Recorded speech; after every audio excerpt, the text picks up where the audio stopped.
Hey guys, welcome back in another video. So guys, आपने अब्दुल करीम तेलगी का नाम तो सुना ही होगा, जो स्कैम 2003 के रिगार्डिंग अभी रिसेंटली वेब सीरीज बनने जा रही है। इसने फेक स्टैम्प पेपर्स का वो घोटाला कर दिया। ऐसा होता है, इसने खुद बताया कि इसके पास खुद कितना पैसा है इसे खुद नहीं मालूम।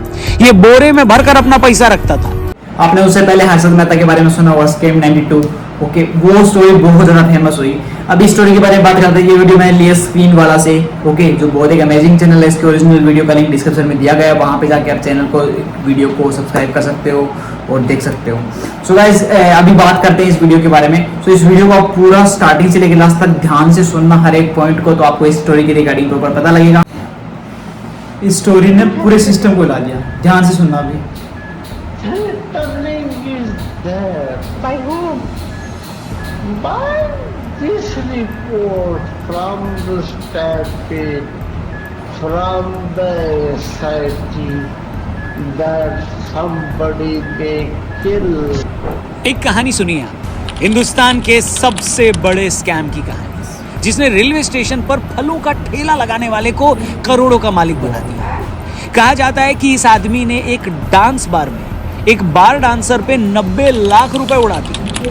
रातों रात उसको देश की सबसे अमीर बार डांसर बना दिया। इस आदमी के नीचे 350 से ज्यादा MBA ग्रेजुएट्स काम करते थे और इसने 18 राज्यों में 52 बिल्डर्स, 48 बैंक्स और 61 कंपनियों को अपना क्लाइंट बना रखा था। जी हाँ, ये कहानी है अब्दुल करीम तेलगी के उस स्कैम की जिसने पूरे इंडियन जुडिशरी को हिला कर रख दिया। नमस्कार, आप देख रहे हैं स्क्रीन वाला। स्कैम 2003 नाम की एक वेब सीरीज आ रही है। अब ये 2 साल पहले आई स्कैम 1992 की ही दूसरी इंस्टॉलमेंट है। एक इंपॉर्टेंट स्टोरी को प्रतीक गांधी जैसे नॉट सो फेमस फेस के साथ देश भर में चर्चा का विषय बना देने वाले हंसल मेहता ने अपने कंटेंट का लोहा मनवाया है।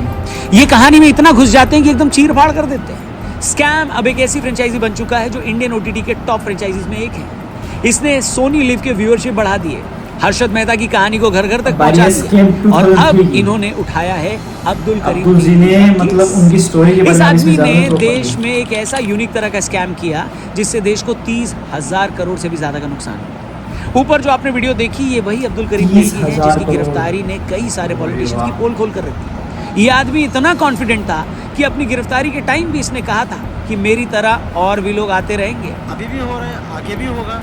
नया कुछ नहीं है, ओनली पर्सन से चेंज, बिजनेस से सेम। 1961 में एक लो मिडिल क्लास फैमिली में पैदा हुआ तेलगी बचपन से ही कई दिक्कतें देखकर बड़ा हुआ। इसके पिता एक रेलवे के 4th ग्रेड कर्मचारी थे। यंग एज में ही डेथ के बाद उसका पूरा परिवार सड़क पर आ गया। नतीजा ये हुआ कि इसे बैंगलोर के रेलवे स्टेशन पर फ्रूट का स्टॉल लगाना पड़ा। लेकिन तेलगी के अंदर पैसा कमाने की भूख थी, ये मुंबई आ गया। एक आलसी होने की वजह से ये किसी भी जॉब में ज्यादा दिन तक टिक नहीं पाया। 1991 में जाली डॉक्यूमेंट्स बनाने के लिए इसकी गिरफ्तारी हुई। वहां इसकी मुलाकात एक और घोटालेबाज राम रतन सोनी से। उससे इसने स्टैम्प पेपर्स का पूरा धंधा सीखा, जिसके बाद से इसने फेक स्टैम्प पेपर्स का वो घोटाला कर दिया जिसके बारे में कहा जाता है कि RBI ने मजबूरी में ही सही, लेकिन ये फैसला लिया कि अनजाने में इसके फेक स्टैम्प के कागज लेने वाले सभी लोगों के पेपर्स लीगल होंगे। तो ये घोटाला था क्या? दरअसल इस घोटाले में जाली नोट की जगह जाली स्टैम्प पेपर्स इन्वॉल्व। इसने हर लीगल एग्रीमेंट पर लगने वाले सरकारी स्टैम्प की फेक कॉपीज बनाई और देश भर में 30,000 करोड़ से भी ज्यादा का घोटाला कर दिया। कई जगह इसको 1 लाख करोड़ का भी आंकड़ा कहा जाता है। इसके बारे में कहानियां बड़ी फेमस है। एक कहानी तो एक बार डांसर की है, जहां पर मुंबई के एक टोपाज बार में डांस करने वाली एक बार डांसर पर उसने 90 लाख रुपए लगा दिए। कहा जाता है ये उससे प्यार में पड़ गया था और एक रात बिताने के लिए उसने 93 लाख रुपए देने का ऑफर किया। इस टीजर के एक फ्रेम में शायद वही बार डांसर दिखाई भी गई।